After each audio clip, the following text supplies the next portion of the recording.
시작, 네, 발표 시작하겠습니다. 저는 웹패킹의 쓸모라는 발표를 진행을 하게 됐습니다. 이제 부제는, 뉴비 분들에 맞춰서 웹패킹을 공부를 했지만, 그거 어디다가 쓸 수 있지? 라는 듯한 느낌에 이제 실제 업무를 하면서 어떤 식으로 사용을 할 수 있는지에 대해서 이제 말씀을 드리겠습니다. 일단 먼저 제 소개부터 해야 될 것 같아서 제 소개부터 드리자면, 이제 저는 이재용이라고 하고요. BOB 10기 취약점 분석 트랙 탑 30에 있다가 지금 현재는 라운 화이트 핵심 연구팀 소속으로 이제 업무를 진행을 하고 있습니다. 그래서 이제 간단하게 말씀을 드리겠습니다. 웹의 기원인데요. 이제 1989년 4월 뭐 10일에 제안이 되고, 어, 이게 사실은 중요하긴 합니다. 이게 제가 나무위키라는 그 위키피디아 사이트에서 긁어온 건데, 중요합니다. 뭐 WWW 뭐가 웹3, 뭐 웹2, 뭐 웹 1.1 프로토콜이대는 중요하지만 사실 재미가 없잖아요. 재미도 없고 이제 그러다 보니까 좀 흥미가 가는 걸 위주로 제가 발표를 진행을 하겠습니다. 그래서 이제 짧게 웹패킹 그게 뭔데? 라는 주제를 가지고 처음에 설명을 하게 될 텐데요. 웹이라고 하는 게 사실 뭐 네이버, 구글, 아니면 이제 저희가 자주 하는 게임 사이트든 뭐 넥슨, 뭐 로스트아크 뭐 이런 사이트들이 다 웹으로 구성이 되어 있습니다. 뭐 여기까지는 사실은 보안을 하시던 안 하시던 간에 편하게 알 수 있는 부분인데, 토스도 지금 저희가 휴대폰에 깔려 있는 토스 있잖아요. 이 토스도 웹으로 만들어져 있는 서비스들이 있습니다. 대표적으로 뭐 통장을 개설을 한다던가 부동산 이런 부분이 다 웹으로 적용되어 있는데요. 이거를 저희는 웹 앱이라고 부르게 됩니다. 토스 이제 출처에 보는 것처럼 이 마이크로 프론트엔드 아키텍처 그리고 자동화라는 발표에서 확인을 했었을 때는 리액트라는 기술과 타임스크립트라는 기술이 합쳐져 가지고 이제 토스를 제작을 했다고 합니다. 그래서 이게 웹패킹이 쓸모라고 했으니까 웹패킹에 대한 장점을 설명을 드려야겠죠. 첫 번째로 시스템 해킹, 앞에서 이제 발표를 해주신 수빈님이 말씀을 해주셨지만 시스템 해킹이나 리버시 또는 뭐 암호학, 포렌식에 비해서 웹해킹 같은 경우에는 굉장히 눈에 잘 보입니다. 지금 보시는 것처럼 이제 로그인 창인데 이 로그인 창에서 오류가 발생이 된 것을 확인을 할 수가 있습니다. 이 오류 보면은 뭐 SQL 오류가 났네, 데이터베이스에 오류가 났네 라는 거를 그냥 누드로 확인을 하실 수 있고요. 그리고 두 번째는 이제 인덱스 오브 페이지라 그래가지고 이 웹페이지에 설정을 잘못을 하게 되면 이런 식으로 뭐 aaa.php, admin.php, 뭐 db 이미지 뭐 이런 파일이 존재하네라는 거를 눈으로 볼 수 있습니다. 그리고 이제 두 번째 장점인데요. 비슷비슷합니다. 이제 SQLite, 뭐 MariaDB, MySQL, OracleDB, 그리고 MongoDB, 레디스, 뭐 코치DB 뭐 이런 식으로 제가 나눠놨는데 이제 SQL이랑 뭐 NoSQL이라고 부르는 이제 데이터베이스들이죠. 하지만 뭐 쿼리를 질의응답하는 거라던가 이 MySQL을 하면 사실 MariaDB도 편하게 할 수 있고 SQLite도 편하게 할 수 있고 이런 식으로 좀 되게 비슷비슷한 구조를 가지고 있는 경우가 많습니다. 근데 이제 장점이 있으면 사실 단점도 존재를 하게 되겠죠. 단점이라고 하면은 이제 최근 들어서도 아니죠. 뭐 계속해서 와프라는 이제 웹, 뭐 방화벽이라는 게 있습니다. 이 방화벽을 통해서 유효한 요청은 사이트에 전달이 되지만 이제 뭐 악의적인 크로사이트 스크립트 공격이라든지 SQL 삽입 등등 이런 악의적인 행위를 하게 될 경우에는 방화벽이 맞게 됩니다. 그리고 뭐 계속해서 다른 곳도 마찬가지겠지만 이제 방어 기법이 새롭게 많이 나옵니다. 뭐 세이브리지 폴리시라던가 CSRF 토큰이라든지 뭐 CSP, CORS 뭐 이런 여러 가지 방어 기법이 있다는 것도 단점이라고 할 수 있습니다. 하지만 이제 뭐 보안하시는 분들은 아시겠지만 언제나 저희는 뭐 확 우회를 하든 뭐 여러 방법을 통해서 답을 찾게 될 것입니다, 사실은. 뭐 막히면은 다들 뭐 구글에 뭐 바이패스 하는 법 이런 식으로 막 구글 검색을 하실 거예요, 아마. 그래서 이제 또 웹해킹 기법에 대해서 설명을 드리려고 하는데 모든 기법을 제가 이 발표에서 설명을 하기가 조금 어렵습니다. 그래서 이제 제가 실제로 업무를 진행을 하면서 되게 많이 나온 취약점들, 이거가 이런 식으로도 발현이 돼? 아, 이거를 이렇게 사용을 하는구나라는 거에 대해서 좀 집중을 해가지고 설명을 드릴 예정입니다. 어, 웹 해킹 아니면 정보 보안에 관심이 있으신 분들은 아마 한 번쯤은 보셨던 자료라고 생각을 합니다. 이제 2021년 OWASP 탑 10인데요. 이제 17년도에 업데이트가 되고 그 후 21년에 업데이트가 되었습니다. 그래서 총 10가지 항목이 있는데 이 10가지 항목을 다 다루지는 않을 거고요. 이제 설명을 드리면서 몇 가지 항목에 대해서 웹패킹 기법이라든지 이런 거를 설명을 드리려고 합니다.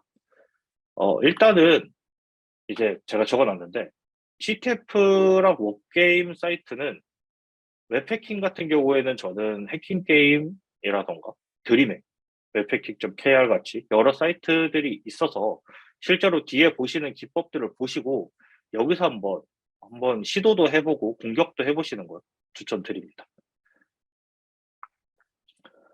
첫 번째로 취약한 접근 제어입니다. 이제 여기에는 파일 다운로드 취약점, 파일 업로드 취약점, URL 파라미터 변조 같은 것들이 포함이 되어 있는데요. 보시는 것처럼 이제 페이크 파일이라는 다운을 받는 버튼이 있고 이 버튼을 클릭을 하게 된다면 download.php의 파일을 이제 요청을 해가지고 다운을 받게 되는 것을 확인을 할 수가 있습니다. 그럼 저희가 여기에 악의적으로 뭐 이 페이크 파일이 아닌 다른 파일을 요청을 하게 된다면 실제로 이렇게 다운이 받아지는 취약점을 말하게 됩니다. 실제로 업무를 나가게 되면 정말 많이 보는 취약점 중에 하나입니다. 이거 같은 경우에는 접근 제어 설정이 잘 안 돼 있어가지고 실제로 거의 모든 기업에서 모의 해킹을 나갔을 때 되게 많이 나오는 취약점 중에 하나입니다. 그리고 잘 나오지는 않지만 이제 디렉토리 리스팅 취약점 이런 것도 가끔가다 한 번씩 나오게 되는 경우도 있었습니다. 그리고 이제 다음으로 말씀을 드릴 게 인젝션인데요. 사실 뭐 SQL 인젝션, OS 인젝션, 크로사이트 스크립트 이런 취약점 삽입 공격들이 포함이 되어 있는데 SQL 인젝션 그거 CTF에서만 나오는 거 아니야? 아니 워게임에서만 공부하고 SQL 인젝션 다 하는 데가 어딨어? 라고 생각을 하실 수도 있어서 이 부분에 대해서는 제가 보도 자료를 가져왔습니다. 이게 2022년 11월 30일에 있었던 개인정보보호위원회 보도 자료인데요. 보시면 9개 사업자가 제재가 되었다고 적혀 있죠. 신원 미사계자가 SQL 주입 공격으로 어디가 운영하는 문자 발송 서비스의 이용자 계정 정보를 탈취한 후 대량의 스팸 문자를 발송하였다. 라고 적혀 있습니다. 그리고 두 번째로 11월 16일에 얼마 되지 않았죠. 이번에도 어떤 모 기업에서 SQL 인젝션을 통해서 개인정보 유출이 되었고 특수문자 차단 기능을 적용하지 않는 등 안전 조치를 소홀히 해서 발생을 한 사건입니다. 실제로 모의 해킹을 나가게 되면 맨 처음에 확인을 하는 게 모든 입력값에 쿼터, 싱글 쿼터를 넣어보는 게 저는 제일 처음에 하는 일인 것 같아요. 그만큼 자주 나오고 나오면은 파급력도 크고 대부분 SQL 인젝션이 나오면 이 기업은 모든 정보를 다 탈취할 수 있겠구나라고 생각을 하는 경우가 많습니다. 그래서 이 인젝션이라는 것도 되게 중요하다고 말씀을 드릴 수 있습니다. 그리고 이제 다섯 번째 보안 설정 오류라는 페이지인데요. 이게 지금 제가 이렇게 사진을 올려서 보여드리는 게 톰캣 페이지입니다. 톰캣 디폴트 페이지인데 여기에 그 톰캣을 관리할 수 있는 매니저 페이지가 따로 존재를 합니다. 근데 이제 대부분의 업체에서는 톰캣을 사용을 하더라도 디폴트 페이지를 열어놓지는 않겠죠. 사실은.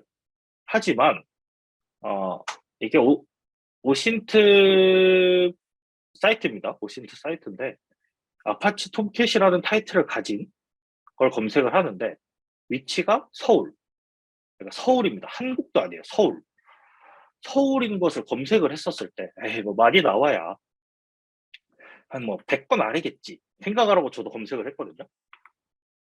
근데 이제 955건이 나왔습니다. 955건. 이게 정말로 많은 업체에서 기본 페이지들, 보안 설정 오류로 인해서 페이지를 열어놓는다던가 이런 식으로 어, 오류를 좀 범하는 경우가 되게 많습니다. 제가 일하는 것도 한 3번인가 4번인가가 이 톰캣 페이지가 실제로 열려 있는 것을 확인을 했었습니다.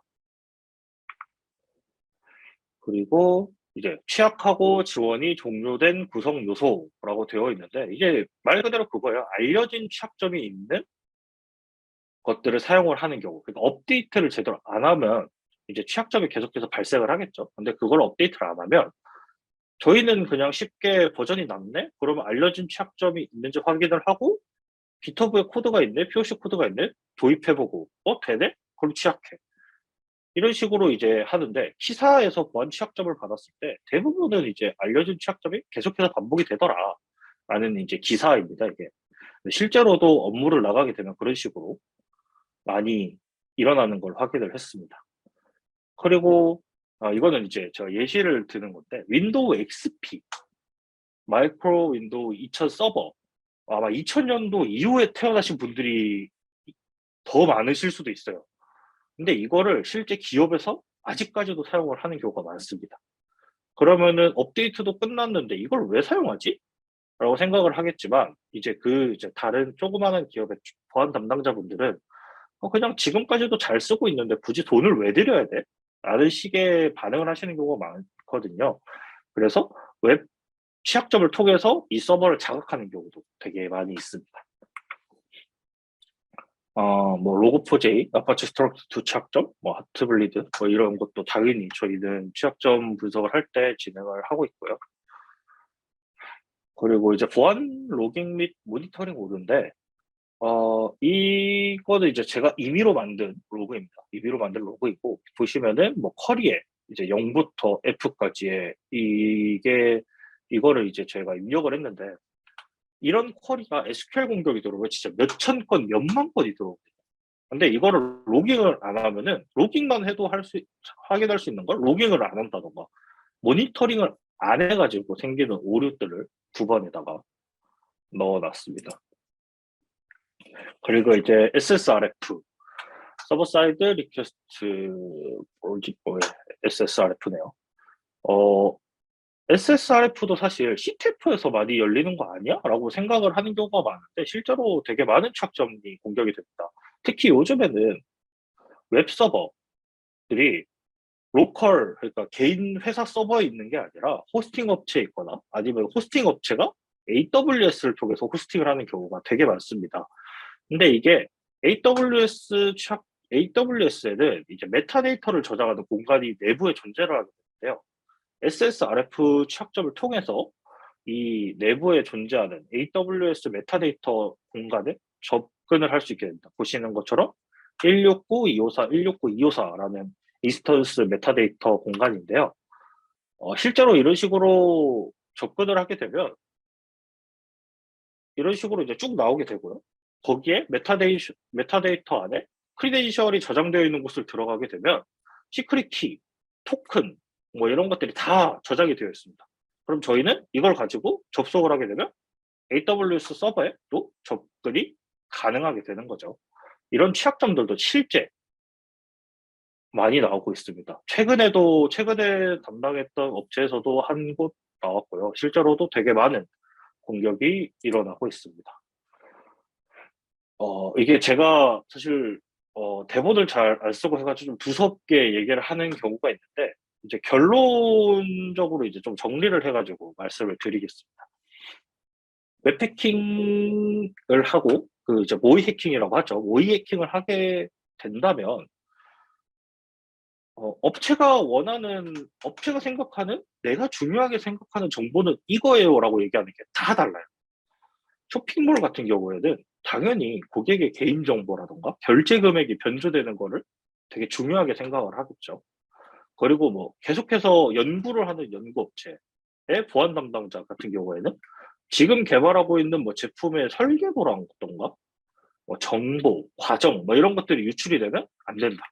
이런 식으로 얘기하는 경우도 있고요. 방산업체, C기업 같은 경우에는 뭐 당연히 비밀스러운 계약서라던가 이런 것들이 노출이 되면 안 됩니다. 라고 얘기를 해주십니다. 그러면 이제 모의 해킹을 이게 CTF나 워게임의 경우는 사실은 플래그를 얻는 게 전부거든요. SQL 인젝션이 터졌어. 이 SQL 인젝션을 가지고 뭐 CTF에 맞는 플래그를 얻었어가 끝이지만 이제 뒤에 보면은 쇼핑몰의 경우 SQL 인젝션 통해 개인정보를 얻었고 그 개인정보로 2차, 3차 피해.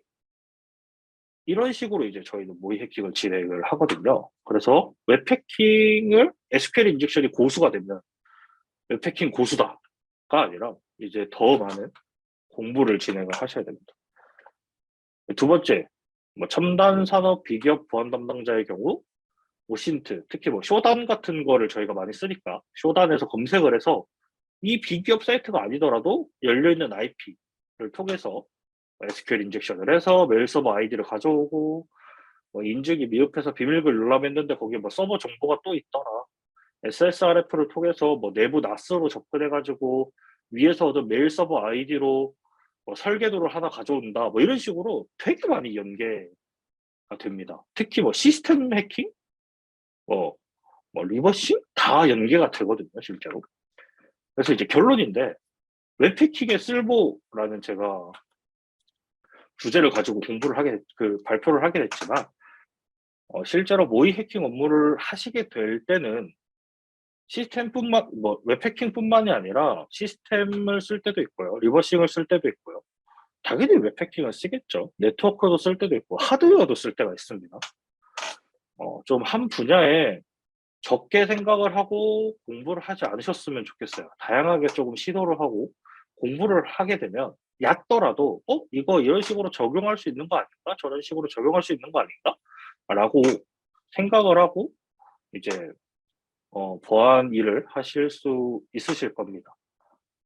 되게 두서없게 제가 얘기를 해가지고 질문을 이제 받도록 하겠습니다. 지금까지. 일단 발표는 여기서 마무리하도록 하겠습니다. 질문사항 있으면 채팅으로 남겨주시면 제가 최대한 답변을 드리도록 하겠습니다.